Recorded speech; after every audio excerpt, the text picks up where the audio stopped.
సమావేశ అధ్యక్షులు వినయ్ గారు, అలాగే తిరుమల గారు, సిద్ధారెడ్డి గారు, మీ నాయకులందరికీ కూడా ధన్యవాదాలు. చాలామంది ఇవాళ ఉదయం ఈ సెప్టెంబర్ 17ను అన్ని పార్టీల వాళ్ళు ఉత్సవం చేస్తూ ఉన్నారు. అందులో రాజ్నాథ్ సింగ్ ఇవాళ విమోచన దినోత్సవం అని చెప్పని ఒక బహిరంగ సభలో మాట్లాడుతూ, ఇక్కడే హైదరాబాద్లో మాట్లాడుతుంటే విన్నాను. సర్దార్ పటేల్ అసలు విమోచన తీసుకొచ్చాడు, చాలా కష్టపడ్డాడు అని చెప్పని చాలా చెప్పాడు. రేవంత్ రెడ్డి కూడా ఒక మీటింగ్ పెట్టాడు. చాలామంది పెడుతూ ఉన్నారు. ఈ సెప్టెంబర్ 17 అంటే విలీనం, కానీ విమోచన అంటున్నారు. ముస్లింల నుంచి హిందువులు విముక్తి అయ్యారని. అది తప్పు. ఇటు హిందువులు ముస్లింలు ఉన్నారు, అటు హిందువులు ముస్లింలు ఉన్నారు. కాబట్టి విముక్తి అనేది కాదు, విలీనం ఫ్యాక్ట్. ఈ పోరాటం ఎప్పుడు ప్రారంభమైంది? దొడ్డికోరయ్య చనిపోయింది జూలై 4, 1946. జూలై 4, 1946. కానీ సిపిఐ పార్టీ, అప్పుడున్నటువంటి కమ్యూనిస్ట్ పార్టీ ఆఫ్ ఇండియా, సాయుధ పోరాటాన్ని ప్రకటించింది 11 సెప్టెంబర్ 1946. అంటే 2 మాసాల తర్వాత అధికారికంగా ప్రకటించారు. భారతదేశానికి 1947 ఆగస్టు 15 స్వాతంత్ర్యం వచ్చింది. కానీ ఇక్కడ పోరాటం సాగుతూ ఉంది. అప్పటికే సంవత్సరం మీద 1 మాసం రోజులు గడిచింది. జవహర్లాల్ నెహ్రూ ఏ ఎస్టేట్ను కూడా భారతదేశంలో విలీనం చేసుకోలే. వాళ్ళందరూ వాళ్ళు ఐచ్ఛికంగా కలిస్తే తప్ప. కాశ్మీర్ కానీ, అలాగే ఇక్కడ నైజాం కానీ, కేరళలో ఆర్కాట్, మెడ్రాస్లో ఆర్కాట్ నవాబ్ కానీ, ఈ 3 ఎస్టేట్లు వేరుగానే ఉన్నాయి. అక్కడ హరిసింగ్ ఉన్నాడు, ఇక్కడ నైజాం ఉన్నాడు, అక్కడ రామస్వామి ఉన్నాడు. వీళ్ళు పరిపాలన చేస్తూ ఉన్నారు. సరే, అవి 2 వదిలిపెట్టండి. ఇక్కడ నైజాం విషయానికి వచ్చినప్పుడు ఏమిటంటే, స్వాతంత్ర్యం వచ్చిన తర్వాత ఇంకొక 13 మాసాల పాటు పోరాటం సాగింది. దాని గురించి చాలా కథలు మీరు విన్నారు. ఇక లాభం లేదు, అసలు ఈ కమ్యూనిస్టులను అణచడం సాధ్యం కాదు అని చెప్పని నెహ్రూ, పటేల్ సైన్యాలు వచ్చినాయి. జనరల్ జేఎన్ చౌదరి వచ్చాడు. ఈ రోజున 17 సెప్టెంబర్ 1948లో భారతదేశంలో విలీనం చేశారు. ఈరోజు సాయంత్రం దాదాపు 5 గంటలకు బొలారంలో, రాష్ట్రపతి భవన్లో జాతీయ జెండాను ఎత్తారు. ఆ తర్వాత ఇప్పుడు తిరుమల గారు చెప్పినట్టు ఏమిటంటే, ఈ పోరాటం కొనసాగించాలా వద్దా అనేది ఒక చర్చ. కాంగ్రెస్ ప్రభుత్వం మనదే కాబట్టి ఇంకా మనకు చట్టాలన్నీ వచ్చేస్తాయి, విరమిద్దామని చెప్పని ఒక సెక్షను. లేదు మనకు హక్కులు వచ్చేంతవరకు పోరాటం కొనసాగించాలి అని చెప్పనేది ఒక సెక్షను. ఇవి ఈ రోజుల్లో అయితే వెంటనే తెల్లారి వేరే పార్టీలు పెట్టేవాళ్ళు. కానీ ఆ రోజు ఏంటంటే మెజార్టీ నిర్ణయానికి కట్టుబడి ఉండి పోరాటం కొనసాగించారు. జవహర్లాల్ నెహ్రూ కానీ, పటేల్ కానీ, వీళ్ళందరికీ కూడా ఏమిటంటే, ఈ ముస్లిం నైజాం ఈ పోరాటాన్ని నిరోధించగలిగిన పరిస్థితిలో లేడు. ఎలాగైనా మన జోక్యం ఉండాలి అని చెప్పని ఇక్కడికి వచ్చినటువంటి సైన్యాలు వీటిని ఇక్కడనే ఉంచారు. నిజాంతో జరిగిన 2 సంవత్సరాల పోరాటంలో 1500 మంది కమ్యూనిస్టులు చనిపోయారు.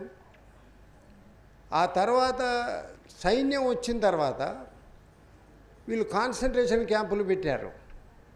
కాన్సన్ట్రేషన్ క్యాంప్ అంటే మా ఊరు పక్కనే అశోక్ నగర్లో ఒక కాన్సన్ట్రేషన్ క్యాంపు. కాన్సన్ట్రేషన్ క్యాంప్ అంటే ఏమనుకుంటున్నారు? పచ్చి బరిగెలతో కొడితే చర్మం ఊడొస్తే చర్మం మీద కారప్పొడి పెట్టేవాడు. ఆసనాలలో కారం పెట్టారు.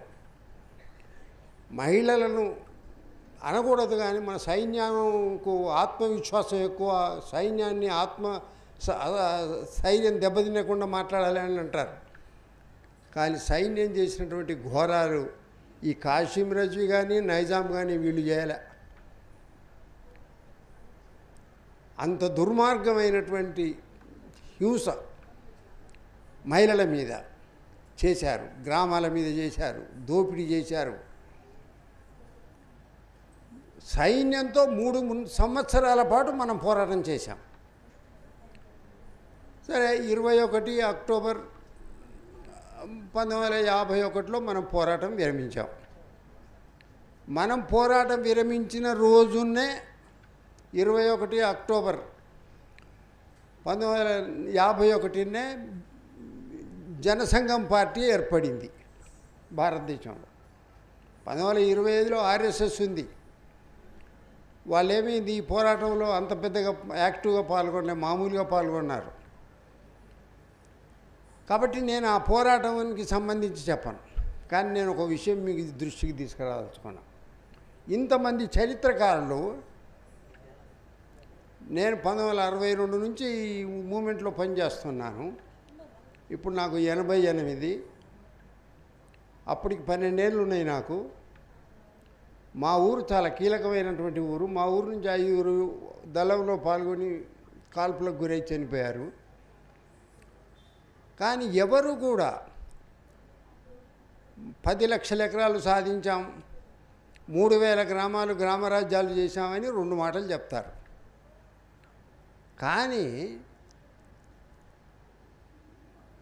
11 సెప్టెంబర్ 1946 నుంచి పోరాటం ముగించే 21 అక్టోబర్ 1951 వరకు జరిగిన 5 సంవత్సరాల ఒక నెల అసలు ఏం చేశాం?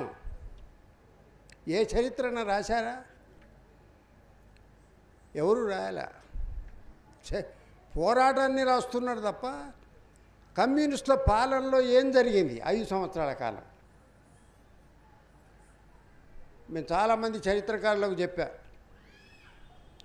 అసలు మీరు పోరాటం ఫలానా మల్లయ్య కొట్టాడు, ఎల్లయ్య కొట్టాడు, లేకపోతే నైజాం కొట్టాడు, లేకపోతే జనరల్ జేఎన్ చౌదరి వచ్చాడు, జవహర్లాల్ నెహ్రూ, ఈ పేర్లు వదిలిపెట్టండి.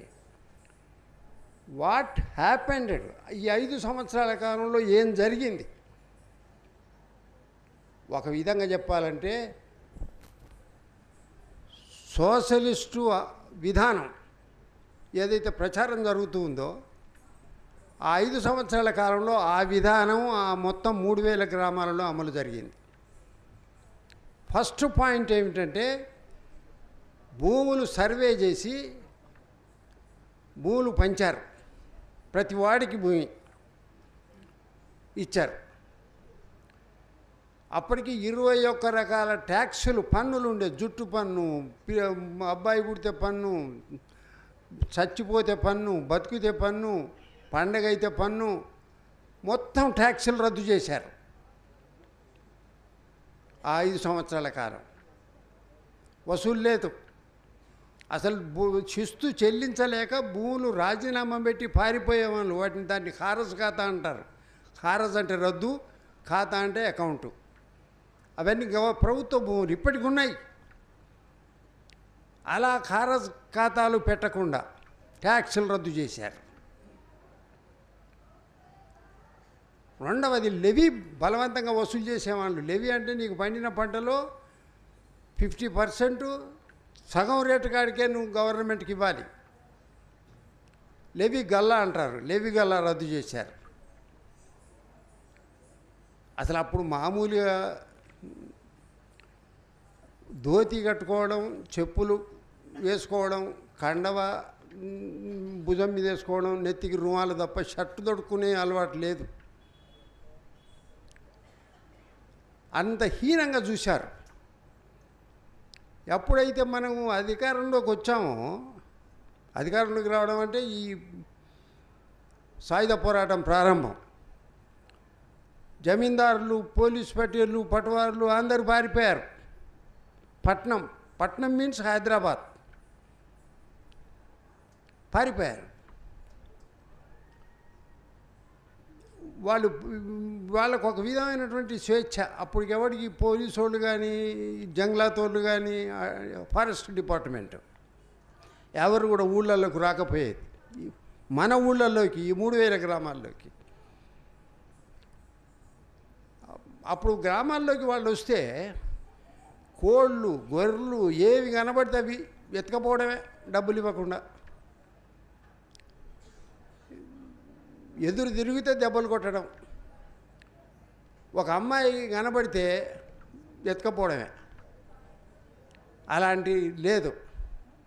ముఖ్యంగా మహిళలకు వాళ్ళ జీవితంలో ఈరోజు కూడా చూడనటువంటిది ఏమిటంటే వివాహ స్వేచ్ఛ. ఏ కులపోలను, ఏ మతం వాళ్ళనైనా పెళ్లి చేసుకోవచ్చు. విడాకులు భార్యాభర్తలకు ఇష్టం లేకపోతే ఊళ్ళో గ్రామ పంచాయతీ ఉంటుంది. గ్రామ పంచాయతీ ప్రకారం విడాకులు చేసుకోవడం, వాళ్ళతో చెప్పి వాళ్ళని ఆమోదింపజేసి వాళ్ళ ద్వారా విడాకులు చేసుకునే స్వేచ్ఛ. ఆ తర్వాత ఎప్పుడో శారదా బిల్లు, గుడ్డు గూసరా అని వచ్చింది. అంత స్వేచ్ఛ మహిళలకు. అప్పటికి మహిళలు అనేవాళ్ళు అసలు మనుషులుగా చూడాల. మన సాయుధ పోరాటానికి ముందు ముఖ్యంగా నంబర్ 1 పాయింట్ ఏమిటంటే చదువు మీద కేంద్రీకరణ చేశాం. కందీలలు అంటాం, లాంతర్లు పట్టుకొని ఊళ్ళలో, గ్రామాల్లోకి పొద్దాక పనికి పోయి వచ్చిన తర్వాత వాళ్ళ వాడకు వెళ్ళి వాళ్ళందరినీ కూర్చోబెట్టి వాళ్ళకు రాయడం, చదవడం నేర్పడం. ఆ తర్వాత కూడా పోరాట విరమణ జరిగిన తర్వాత కూడా కమ్యూనిస్ట్ పార్టీ ఈ పని చేసింది. చదువు చాలా కీలకం.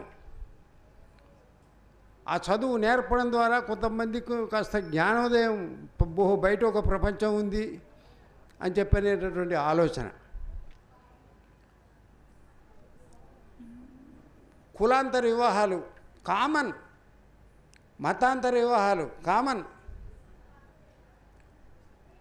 ఇప్పుడున్న వక్ఫ్ బిల్లు కానీ, లేకపోతే దేవాలయాల చట్టం కానీ ఇవేవి కొన్ని చోట్ల దళితులు, బీసీలు కూడా పూజారులుగా పనిచేశారు.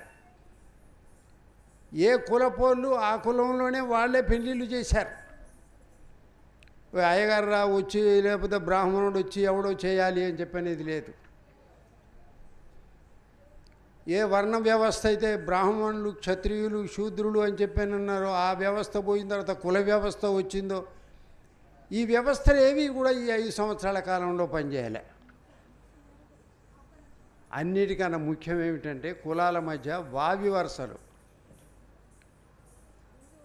నేను మల్లారెడ్డి, మా ఊళ్ళో ఉన్న దళితులు నన్ను మామనో, లేకపోతే బావనో, లేకపోతే అన్ననో, తమ్ముడనో ఇట్లా వరుసలు పెట్టి ఇప్పటికీ పిలుస్తూ ఉంటారు. అప్పటి వారసత్వం, ఒక విధమైనటువంటి ఆత్మీయత. వివాహ పొత్తు తక్కువ ఉన్నా ఈ విందు భోజనాలు కానీ, కలిసి తినని కానీ ఏదో పెద్ద తర్వాత ఉద్యమాలు చేశారు. కలిసికట్టు భోజనాలన్నీ ఇప్పుడు కామన్. 5 సంవత్సరాల కాలంలో ఏ కులాల మధ్యలో కానీ, మతాల మధ్యలో కానీ లేవు. నాకు డౌట్ ఏమిటంటే నేను ఒక 20 పుస్తకాలు రాశాను. దీని మీద దాదాపు 3 గ్రంథాలు రాశాను. ఓ 2-3 చరిత్రకారులను కూడా అడిగా, ఎందుకని ఈ 5 సంవత్సరాల కాలంలో ఏం చేశారు కమ్యూనిస్టులు, ఎందుకు రాయలేదు చరిత్ర? రీసెర్చ్లు చేశారు బోలెడు. ఏం రీసెర్చ్లు చేశారు? నైజాం ఏం షర్ట్ వేసుకున్నాడు, లేకపోతే నైజాం మంత్రి ఏం మాట్లాడాడు, నెహ్రూ ఏం మాట్లాడాడు, జవహర్లాల్ నెహ్రూ, సర్దార్ పటేల్ ఏం మాట్లాడాడు, జోషి ఏం మాట్లాడాడు, ఇవి రాశారు. కానీ అప్పుడున్నటువంటి సామాజిక పరిస్థితి, 5 సంవత్సరాల సామాజిక పరిస్థితి, ఎలా జరిగింది? చాలా ఆశ్చర్యం కలుగుతుంది. అసలు దీనికి పునాది ఏమిటి ఈ పోరాటానికి? 1914లో రష్యాలో వచ్చిన విప్లవం దీనికి స్ఫూర్తి. ఇక్కడ మొట్టమొదటి కమ్యూనిస్ట్ పార్టీ ఏర్పాటు చేసింది ఎవరు? కామ్రేడ్స్ అసోసియేషన్ ముగ్ధు మొయ్యుద్దీన్ ఏర్పాటు చేశాడు. అసలు భారతదేశంలో భారత కమ్యూనిస్టు పార్టీని ఏర్పాటు చేసింది కూడా ముస్లింసే, తాష్కెంట్లో. ఆ చరిత్రలు కాదు కావలసింది, సామాజిక చరిత్ర ఏమిటి? దీన్ని అధ్యయనం చేయాలి మనం. ఎప్పుడైతే పోరాటం విరమించామో అప్పుడు ఏం చెప్పారు? ఈ గెరిల్లా దళాలు, మనం గెరిల్లా పోరాటం చేయడం ద్వారా ఈ 5 సంవత్సరాలు పోరాటం చేశాం. కొంతమంది అంటారు విద్రోహం అని చెప్పని. ఇవాళ కూడా విన్నాను, విద్రోహం అంటే ఏమిటి? పోరాటం విరమించకుండా ఇంకా కొనసాగించాలి అని. చదువు రాని వాళ్ళు, సరిగ్గా కర్ర కూడా పట్టుకోలేనటువంటి వాళ్ళు, సుశిక్షితులైనటువంటి సైన్యంతో 5 సంవత్సరాలు పోరాడారు. నీకు మొదటి ప్రపంచ యుద్ధం కానీ, రెండో ప్రపంచ యుద్ధం కానీ, లేకపోతే ప్రపంచంలో జరిగిన ఏ యుద్ధం కానీ నాట్ మోర్ దాన్ 2-3 ఇయర్స్. కానీ ఇది 5 సంవత్సరాల 1 మాసం జరిగింది ఈ పోరాటం. ఆ కాలంలో సామాజిక పరిస్థితులు టోటల్గా మారిపోయినాయి. అసలు సోషలిజం అంటే ఏమిటి, సమాజం అంటే ఏమిటి, మనుషులు అంటే ఏమిటి అనేది కూలీ నిర్ణయించడం కూడా గ్రామ పంచాయతీ నిర్ణయించేది. ఇవాళ నువ్వు కనీస వేతనాల కోసం మీరు ఘర్షణ పడుతూ ఉన్నారు. అప్పుడు కనీస వేతనాలు కాదు, వాళ్ళు గ్రామ పంచాయతీ నిర్ణయించిన వేతనాలు ఇంప్లిమెంట్ చేశారు. అసలు అందరికీ భూములు ఉండేది. అన్నిటికన్నా ముఖ్యమైనది సమిష్టి వ్యవసాయ క్షేత్రాలు సాగినాయి. పేరు సమిష్టి వ్యవసాయ క్షేత్రం అని పెట్టకున్నా అందరూ కలిసికట్టుగా ఒక భూమి తర్వాత ఒక భూమి దున్నడం, నాటేయడం, కలుపు తీయడం చేశారు. కలుపుకు నాటుకు జనం ఎక్కువ కావాలి. ఒక్కడు ఒక నాగడితో దున్నుకుంటే అరెకరం దున్నుతాడు ఒకరోజు. అదే 10 నాగళ్ళు కలిస్తే 5 ఎకరాలు దున్నుతాయి. అట్లా సమిష్టి క్షేత్రాలన్నిటి అది సోషలిస్టు వ్యవస్థలో ఉన్నటువంటి కీలకమైనటువంటిది ఇంప్లిమెంట్ జరిగింది ఇక్కడ తెలంగాణలో.